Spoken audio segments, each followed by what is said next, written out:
I recently came across a video on a parent who was saying that her child has instances or dreams where he has met, or rather, she has met his grandparents, I think, and the grandparents was giving their child alcohol.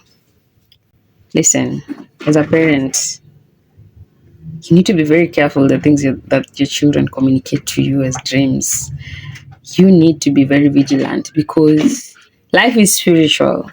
So when my child comes to me and tells me that they had a dream about being given alcohol by their grandparents, and you start asking us whether it's reincarnation or does this boy have a connection with the other world or the world before, the world after, I don't know.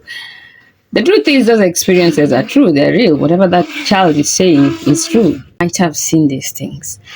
But what you need to do as a parent is you need to pray for your child.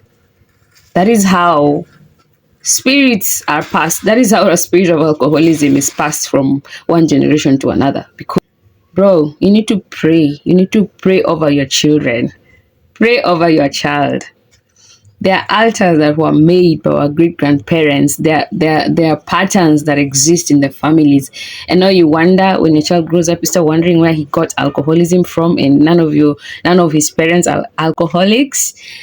You need to think about it. You need to pray about your children. Life is spiritual. Things happen in the spirit before they happen in the physical.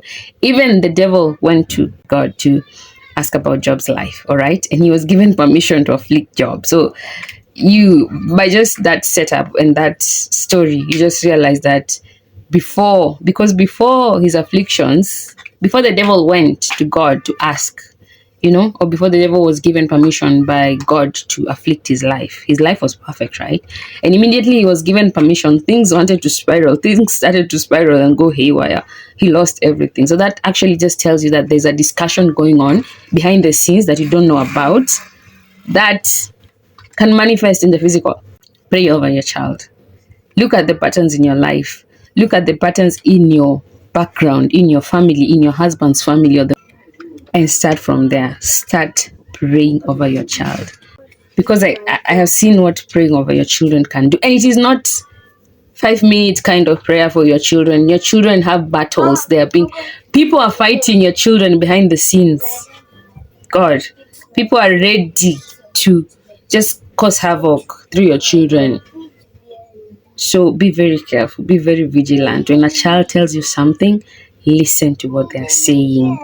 Listen and pray over it. However little it is, pray over it. Life is spiritual. And you need to just read the story of Job and then you'll realize how spiritual life is. At least that is one of the stories that relate to me. That somebody is working behind the scenes and they're making things work. Pray for your children.